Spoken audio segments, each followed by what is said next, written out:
حتى شوية المعلومات اللي في دماغنا مش ملكنا، الإنسان لو اتخبط خبطة ممكن ينسى كل حاجة. قال الله تعالى: "لله ملك السماوات والأرض وما فيهن وهو على كل شيء قدير." ربنا يملك كل ما في السماوات وكل ما في الأرض. طب أنا جزء من الأرض، معناه إن ربنا يملكني؟ أيوه طبعًا يملكني. شكلي أصلًا وملامحي وجسمي ده مش ملكي، ده ملك لله. النفس اللي باتنفسه ده مش ملكي، دقات قلبي اللي شغالة دي مش ملكي، روحي اللي جوايا مش ملكي، هيأتي اليوم ربنا يأمر ملك الموت ينزع روحي مني. هل أقدر أقول له لأ ما تنزعهاش؟ أقسم بالله ينزعها غصب عني. حتى شوية المعلومات اللي في دماغنا مش ملكنا، الإنسان لو اتخبط خبطة ممكن ينسى كل حاجة.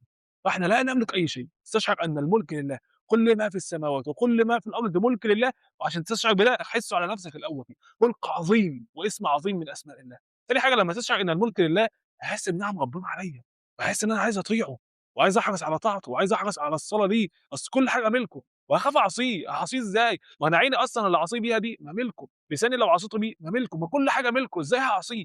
تالت حاجة هنحس إن إحنا في قمة الفقر إلى الله لمّا نحس إن ربنا يملك كل شيء، زي ما ربنا قال: "يا أيها الناس أنتم الفقراء إلى الله، والله هو الغني الحميد." فإحنا في قمة الفقر إلى الله. الإنسان يتواضع ويخضع ويخشع لله. رابع حاجة لمّا أحس إن الملك لله، هاحسن معاملتي مع الناس، ما كل حاجة ربنا يملكها، حتى الناس كل إنسان باتعامل معاه هو ملك لله، هاحسن معاملتي مع كل حاجة، زي ما ربنا قال: "وعباد الرحمن الذين يمشون على الأرض هونا." تحس إن هم حتى محترمين الأرض اللي بيمشوا عليها. "وإذا خاطبهم الجاهلون قالوا سلاما." يردوا السيئة ويردوا المعاملة السيئة بكل سلام، استشعار أن الملك لله ده يخلّي الإنسان يحرص على كل خير. ربنا يرضى عنا ويوفقنا على كل خير.